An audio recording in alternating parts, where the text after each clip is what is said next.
पत्नी से पति। मिस्टर सेठ को सभी हिंदुस्तानी चीज़ों से नफरत थी और उनकी सुंदरी पत्नी गोदावरी को सभी विदेशी चीज़ों से चिढ़। मगर धैर्य और विनय भारत की देवियों का आभूषण है। गोदावरी दिल पर हजार सब्र करके भी पति की लाई हुई विदेशी चीज़ों का व्यवहार करती थी। हालांकि भीतर ही भीतर उसका हृदय अपनी परवशता पर रोता था। वह जिस वक्त अपने छज्जे पर खड़ी होकर सड़क पर निगाह दौड़ाती और कितनी ही महिलाओं को खद्दर की साड़ियाँ पहने गर्व से सिर उठाए चलते देखती, तो उसके भीतर की वेदना एक ठंडी आह बनकर निकल जाती थी। उसे ऐसा मालूम होता था कि मुझसे ज़्यादा बदनसीब औरत संसार में नहीं है। मैं अपनी स्वदेशवासियों की इतनी भी सेवा नहीं कर सकती। शाम को मिस्टर सेठ के आग्रह करने पर वह कहीं मनोरंजन या सैर के लिए जाती तो विदेशी कपड़े पहने हुए निकलते शर्म से उसकी गर्दन झुक जाती थी। वह पत्रों में महिलाओं के जोश भरे व्याख्यान पढ़ती तो उसकी आंखें जगमगा उठतीं। थोड़ी देर के लिए वह भूल जाती थी कि मैं यहाँ बंधनों में जकड़ी हुई हूँ। होली का दिन था। 8 बजे रात का समय। स्वदेश के नाम पर बिके हुए अनुरागियों का जुलूस आकर मिस्टर सेठ के मकान के सामने रुका और उसी चौड़े मैदान में विलायती कपड़ों की होलियां लगाने की तैयारियां होने लगी। गोदावरी अपने कमरे में खिड़की पर खड़ी यह समारोह देखती थी और मन महसूस कर रह जाती थी। एक वह है जो यूं खुश खुश आज़ादी के नशे से मतवाले गर्व से सिर उठाए होली लगा रहे हैं, और एक मैं हूँ कि पिंजड़े में बंद पक्षी की तरह फड़फड़ा रही हूँ। इन तीलियों को कैसे तोड़ दूँ? उसने कमरे में निगाह दौड़ाई। सभी चीज़ें विदेशी थीं। स्वदेशी का एक सूत भी न था। यही चीज़ें वहाँ जलाई जा रही थीं और यही चीज़ें यहाँ उसके हृदय में संचित ग्लानि की भांति संदूकों में रखी हुई थीं। उसके जी में एक लहर उठ रही थी कि इन चीज़ों को उठाकर उसी होली में डाल दे, उसकी सारी ग्लानि और दुर्बलता जलकर भस्म हो जाए। मगर पति की अप्रसन्नता के भय ने उसका हाथ पकड़ लिया। सहसा मिस्टर सेठ ने अंदर आकर कहा, जरा इन सिरफिरों को देखो, कपड़े जला रहे हैं। यह पागलपन, उन्माद और विद्रोह नहीं तो क्या है? किसी ने सच कहा है, हिंदुस्तानियों को न अक्ल आई है न आएगी। गोदावरी ने कहा, तुम भी हिंदुस्तानी हो? सेठ ने गर्म होकर कहा, हाँ, लेकिन मुझे इसका हमेशा खेद रहता है कि ऐसे अभागे देश में क्यों पैदा हुआ। मैं नहीं चाहता कि कोई मुझे हिंदुस्तानी कहे या समझे। कम से कम मैंने आचार व्यवहार, वेशभूषा, रीति नीति, कर्म वचन में कोई ऐसी बात नहीं रखी जिससे हमें कोई हिंदुस्तानी होने का कलंक लगाए। पूछिए, जब हमें 8 आने गज में बढ़िया कपड़ा मिलता है तो कोई मोटा टाट क्यों खरीदे? इस विषय में हर एक को पूरी स्वाधीनता होनी चाहिए। ना जाने क्यों गवर्नमेंट ने इन दूसरों को यहाँ जमा होने दिया। अगर मेरे हाथ में अधिकार होता तो सबों को जहन्नुम रसीद कर देता, तब आटे दाल का मालूम होता। गोदावरी ने अपने शब्दों में तीक्ष्ण तिरस्कार भर के कहा, तुम्हें अपने भाइयों का जरा सा भी ख्याल नहीं आता? भारत के सिवा और कोई देश है जिस पर किसी दूसरी जाति का शासन हो? छोटे छोटे राष्ट्र भी किसी दूसरी जाति के गुलाम बनकर नहीं रहना चाहते। एक हिंदुस्तानी के लिए यह लज्जा की बात है कि वह अपने थोड़े से फायदे के लिए सरकार का साथ देकर अपने ही भाइयों का साथ अन्याय करे। सेठ ने भवें चढ़ाकर कहा, मैं इन्हें अपना भाई नहीं समझता। गोदावरी, आखिर तुम्हें सरकार जो वेतन देती है वह इन्हीं की जेब से तो आता है। सेठ, मुझे इससे कोई मतलब नहीं कि मेरा वेतन किसकी जेब से आता है। मुझे जिसके हाथ से मिलता वह मेरा स्वामी है। ना जाने इन दुष्टों को क्या सनक सवार हुई है। कहते हैं भारत आध्यात्मिक देश है। क्या आध्यात्म का यही आशय है कि परमात्मा के विधानों का विरोध किया जाए? जब यह मालूम है कि परमात्मा की इच्छा के विरुद्ध एक पत्ता भी नहीं हिल सकता, तो यह कैसे मुमकिन है कि इतना बड़ा देश परमात्मा की मर्जी के बिना अंग्रेजों का गुलाम हो? क्यों इन दीवानों को इतनी अक्ल नहीं आती कि जब तक परमात्मा की इच्छा ना होगी कोई अंग्रेजों का बाल भी बांका ना कर सकेगा? गोदावरी, तो फिर क्यों नौकरी करते हो? परमात्मा की इच्छा होगी तो आप भोजन मिल जाएगा। बीमार होते हो तो क्यों दौड़े वैद्य के घर जाते हो? परमात्मा उन्हीं की मदद करता है जो अपनी मदद आप करते हैं। सेठ, बेशक करता है, लेकिन अपने घर में आग लगा देना, घर की चीज़ों को जला देना ऐसे काम हैं जिन्हें परमात्मा कभी पसंद नहीं करता। गोदावरी, तो यहाँ के लोगों को चुपचाप बैठे रहना चाहिए? सेठ, नहीं रोना चाहिए, इस तरह रोना चाहिए जैसे बच्चे माता के दूध के लिए रोते हैं। सहसा होली जली, आग की शिखाएं आसमान से बातें करने लगी, मानो स्वाधीनता की देवी अग्निवस्त्र धारण किए हुए आकाश के देवी देवताओं से गले मिलने जा रही। दीनानाथ ने खिड़की बंद कर दी। उसके लिए यह दृश्य भी असह्य था। गोदावरी इस तरह खड़ी रही जैसे कोई गाय कसाई के खूंटे पर खड़ी हो। उसी वक्त किसी के गाने की आवाज़ आई, वतन की देखिए तकदीर कब बदलती है। गोदावरी के विषाद से भरे हुए हृदय में एक चोट लगी। उसने खिड़की खोल दी और नीचे की तरफ झांका। होली अब भी जल रही थी और एक अंधा लड़का अपनी खंजरी बजा बजा कर गा रहा था, वतन की देखिए तकदीर कब बदलती है। वह खिड़की के सामने पहुंचा तो गोदावरी ने पुकारा, ओ लड़के खड़ा रह। अंधा खड़ा हो गया। गोदावरी ने संदूक खोला पर उसमें उसे 1 पैसा मिला। नोट और रुपए थे, मगर अंधे फकीर को नोट या रुपए देने का तो सवाल ही ना था। पैसे अगर 2-4 मिल जाते तो इस वक्त वह जरूर दे देती, पर वहाँ 1 ही पैसा था, वह भी इतना घिसा हुआ था कि नौकर बाजार से लौटा लाया था, किसी दुकानदार ने ना लिया था। अंधे को वह पैसा देते हुए गोदावरी को शर्म आ रही थी। वह जरा देर तक पैसे को हाथ में लिए संशय में खड़ी रही, तब अंधे को बुलाया और पैसा दे दिया। अंधे ने कहा, माता जी कुछ खाने को दीजिए, आज दिन भर से कुछ नहीं खाया। गोदावरी, दिन भर मांगता है तब भी तुझे खाने को नहीं मिलता। अंधा, क्या करूं माता, कोई खाने को नहीं देता। गोदावरी, इस पैसे का चबेना लेकर खा ले। अंधा, खा लूँगा माता जी, भगवान हमको खुश रखे, अब यहीं सोता हूँ। दूसरे दिन प्रातःकाल कांग्रेस की तरफ से एक आम जलसा हुआ। मिस्टर सेठ ने विलायती टूथ पाउडर विलायती ब्रश से दांतों पर मला, विलायती साबुन से नहाया, विलायती चाय विलायती प्यालियों में पी, विलायती बिस्कुट विलायती मक्खन के साथ खाया, विलायती दूध पिया, फिर विलायती सूट धारण करके विलायती सिगार मुंह में दबाकर घर से निकले और अपनी मोटरसाइकिल पर बैठे फ्लावर शो देखने चले गए। गोदावरी को रात भर नींद नहीं आई थी। दुराशा और पराजय की कठिन यंत्रणा किसी कोड़े की तरह उसके पीठ पर पड़ रही थी। ऐसा मालूम होता था कि उसके कंठ में कोई कड़वी चीज़ अटक गई है। मिस्टर सेठ को अपने प्रभाव में लाने की उसने वह सब योजनाएं की जो एक रमणी कर सकती है, पर उस भले आदमी पर उसके सारे हाव भाव, मृदु मुस्कान और वाणी विलास का कोई असर ना हुआ। खुद तो स्वदेशी वस्त्रों के व्यवहार करने पर क्या राजी होते, गोदावरी के लिए एक खद्दर की साड़ी लाने पर भी सहमत ना हुए। यहाँ तक कि गोदावरी ने उनसे कभी कोई चीज़ ना लेने की कसम ली। क्रोध और ग्लानि ने उसकी सद्भावना को इस तरह विकृत कर दिया जैसे कोई मैली वस्तु निर्मल जल को दूषित कर देती है। उसने सोचा, जब यह मेरी इतनी सी बात नहीं मान सकते, तब फिर मैं इनके इशारों पर क्यों चलूं, क्यों इनकी इच्छाओं की दासी बनी रहूं। मैंने इनके हाथ कुछ भी अपनी आत्मा नहीं बेची है। अगर आज ये चोरी या गबन करें तो क्या मैं इसकी सज़ा पाऊंगी? इसकी सज़ा ये खुद झेलेंगे, उसका अपराध इनके ऊपर होगा। इन्हें अपने कर्म और वचन का अधिकार है, मुझे अपने कर्म और वचन का अख्तियार। वह अपनी सरकार की गुलामी करें, अंग्रेज़ों की चौखट पर नाक रगड़ें, मुझे क्या गरज है कि उसमें उनका सहयोग करूं। जिसमें आत्माभिमान नहीं, जिसने अपने को स्वार्थ के हाथों बेच दिया है, उसके प्रति अगर मेरे मन में भक्ति ना हो तो मेरा दोष नहीं। या नौकर है या गुलाम, नौकरी और गुलामी में अंतर है। नौकर कुछ नियमों के अधीन अपना निर्दिष्ट काम करता है, वह नियम स्वामी और सेवक दोनों पर लागू होते हैं। स्वामी अगर अपमान करे, अपशब्द कहे, तो नौकर उसको सहन करने के लिए मजबूर नहीं। गुलाम के लिए कोई शर्त नहीं है, उसकी दैहिक गुलामी पीछे होती है, मानसिक गुलामी पहले ही हो जाती है। सरकार ने इनसे कब कहा कि देशी चीज़ें ना खरीदो? सरकारी टिकटों तक पर यह शब्द लिखे होते हैं, स्वदेशी चीज़ें खरीदो। इससे विदित है कि सरकार देशी चीज़ों का निषेध नहीं करती। फिर भी यह महाशय सुरखरू बनने की फिक्र में सरकार के गुलाम बने जा रहे हैं।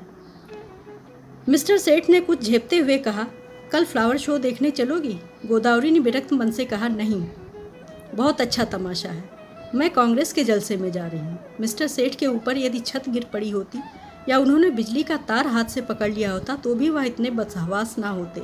आंखें फाड़कर बोले, तुम कांग्रेस के जलसे में जाओगी? हाँ, जरूर जाऊंगी, मैं नहीं चाहता कि तुम वहाँ जाओ। अगर तुम मेरी परवाह नहीं करते तो मेरा धर्म नहीं कि मैं तुम्हारी हर एक आज्ञा का पालन करूं। मिस्टर सेठ ने आंखों में विष भरकर कहा, नतीजा बुरा होगा। गोदावरी मानो तलवार के सामने छाती खोलकर बोली, इसकी चिंता नहीं, तुम किसी के ईश्वर नहीं हो। मिस्टर सेठ खूब गर्म पड़े, धमकियां दी, आखिर मुंह फेर कर लेटे रहे। प्रातःकाल फ्लावर शो जाते समय उन्होंने गोदावरी से कुछ ना कहा। गोदावरी जिस समय कांग्रेस के जलसे में पहुंची तो कई हजार मर्दों और औरतों का जमाव था। मंत्री ने चंदे की अपील की थी और कुछ लोग चंदा दे रहे थे। गोदावरी उस जगह खड़ी हो गई जहां पर स्त्रियां जमा थीं और देखने लगी कि लोग क्या देते हैं। अधिकांश लोग 2-2, 4-4 आना ही दे रहे थे। वहाँ एक ऐसा धनवान था ही कौन। उसने अपनी जेब टटोली तो 1 रुपया निकला। उसने समझा यह काफ़ी है। इसी इंतजार में थी कि झोली सामने आवे तो उसमें डाल दूं। सहसा वही अंधा लड़का जिससे कि उसने पैसा दिया था ना जाने किधर से आ गया और ज्यों ही चंदे की झोली उसके सामने पहुंची उसने उसमें कुछ डाल दिया। सबकी आंखें उसकी तरफ उठ गईं। सबको कुतूहल हो रहा था कि अंधे ने क्या दिया, कहीं एक आध पैसा मिल गया होगा। दिन भर गला फाड़ता है तब भी तो उस बेचारे को रोटी नहीं मिलती। अगर यही गाना पिशाच और साज के साथ किसी महफिल में होता तो रुपए बरसते। झोली में पैसा डालकर अंधा वहाँ से चल दिया और कुछ दूर जाकर गाने लगा, वतन की देखिए तकदीर कब बदलती है। सभापति ने कहा, मित्रों देखिए, यह वह पैसा है जो एक गरीब अंधा लड़का इस झोली में डाल गया है। मेरी आंखों में इस 1 पैसे की कीमत किसी अमीर के 1000 रुपये से कम नहीं है। शायद यही इस गरीब की सारी बिसात होगी। जब ऐसे गरीबों की सहानुभूति हमारे साथ है तो मुझे सत्य की विजय में कोई संदेह नहीं मालूम होता। हमारे यहाँ क्यों इतने फ़कीर दिखाई देते हैं?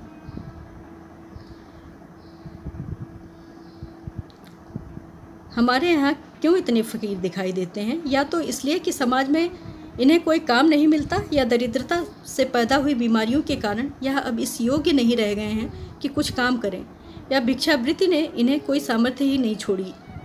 स्वराज्य के सिवा इन गरीबों का अब उद्धार कौन कर सकता है? देखिए वह गा रहा है, वतन की देखिए तकदीर कब बदलती है।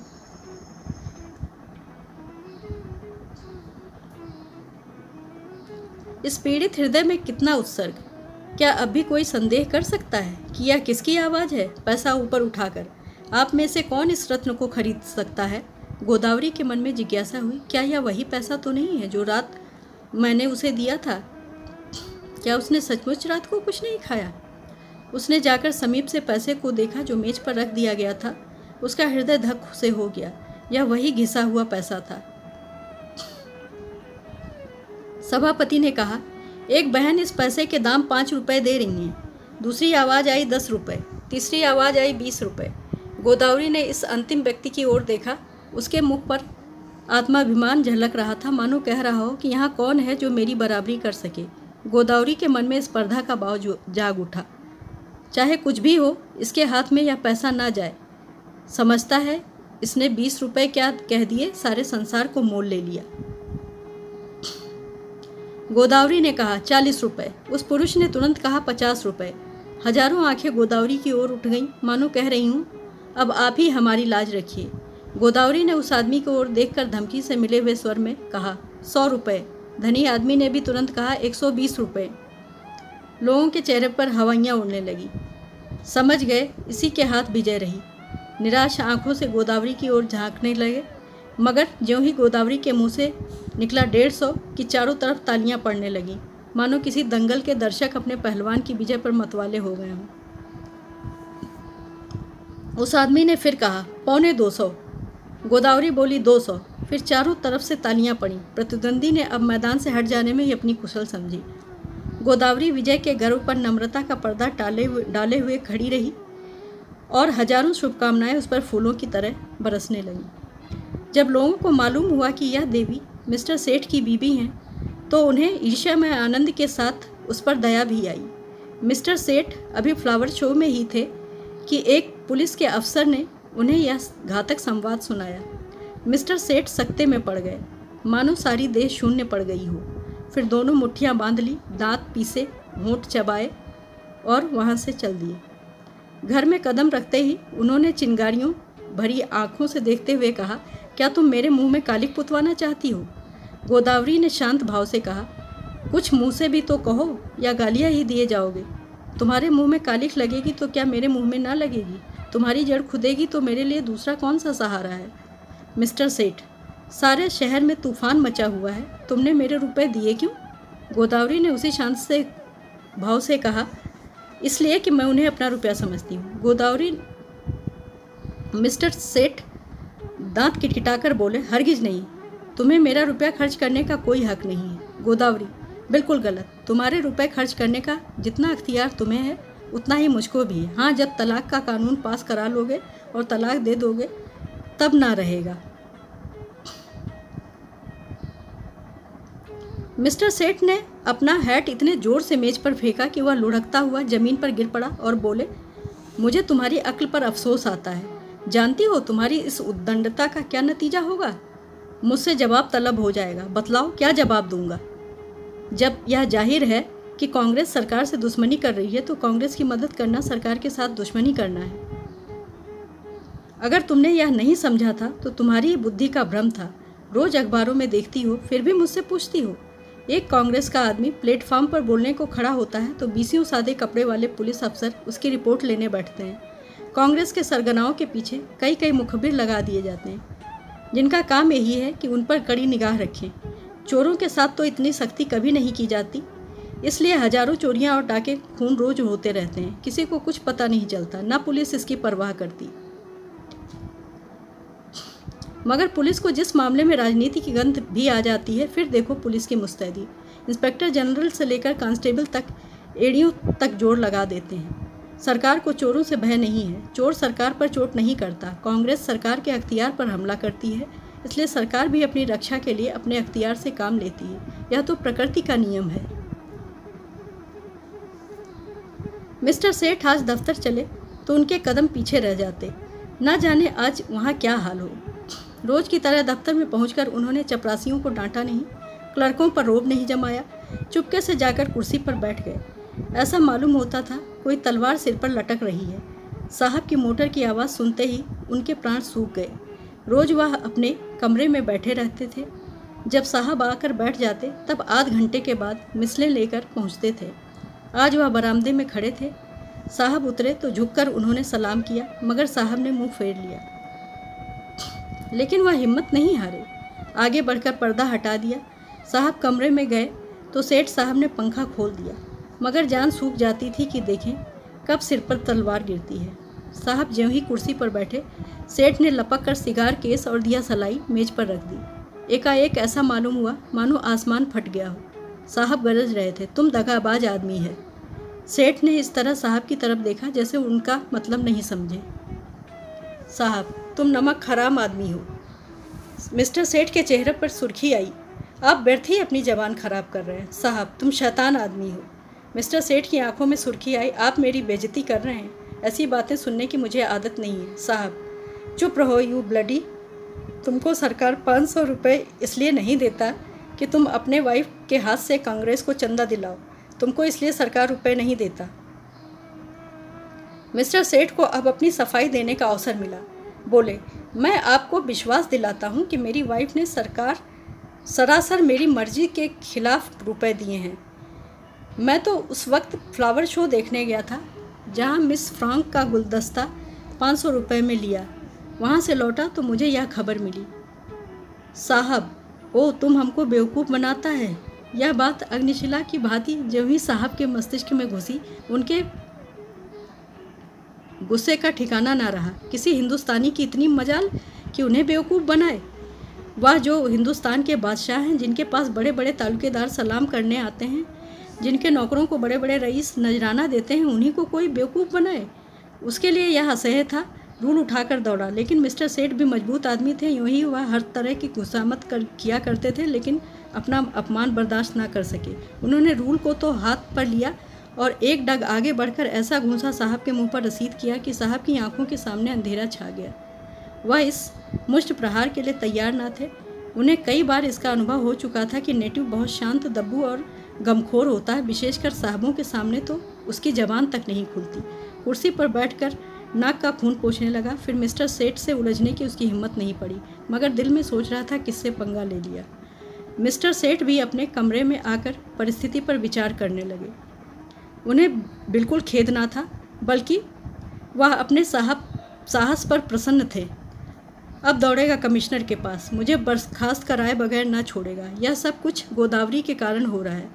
मुझसे तो कोई पूछेगा भी नहीं। बर्खास्तगी का परवाना आ जाएगा, अपील कहाँ होगी? सेक्रेटरी है हिंदुस्तानी, मगर अंग्रेज़ों से भी ज़्यादा अंग्रेज। होम मेंबर भी हिंदुस्तानी है, मगर अंग्रेज़ों के गुलाम। गोदावरी के चंदे का हाल सुनते ही उन्हें जूड़ी चढ़ाएगी। न्याय की किसी से भी आशा नहीं।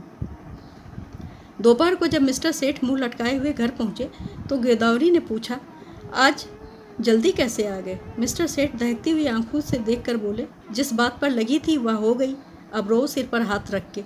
गोदावरी, बात क्या हुई? कुछ कहो भी तो। सेठ, बात क्या हुई? उसने आंखें दिखाई, मैंने चाटा जमाया और इस्तीफा देकर चलाया। गोदावरी, इस्तीफा देने की इतनी जल्दी क्या थी? सेठ, और क्या सिर के बाल लुचवाता? तुम्हारा यही हाल है तो आज नहीं तो कल अलग होना ही पड़ता। गोदावरी, खैर जो हुआ अच्छा ही हुआ। आज से तुम भी कांग्रेस में शरीक हो जाओ। सेठ ने ओठ चबाकर कहा, लजाओगी तो नहीं? ऊपर से घाव पर नमक छिड़कती हो। गोदावरी, लजाऊं क्यों? मैं तो खुश हूँ कि तुम्हारी बेड़ियाँ कट गईं। सेठ, आखिर कुछ सोचा है? काम कैसे चलेगा? गोदावरी, सब सोच लिया है। हाँ, जो कुछ कहूँ वह तुम किए। अब से तुम मेरे इशारों पर चलना। मैं तुमसे किसी बात की शिकायत ना करती थी। तुम जो कुछ खिलाते थे खाती थी, जो कुछ पहनाते थे पहनती थी। महल में रखते महल में रहती, झोपड़ी में रखते झोपड़ी में रहती।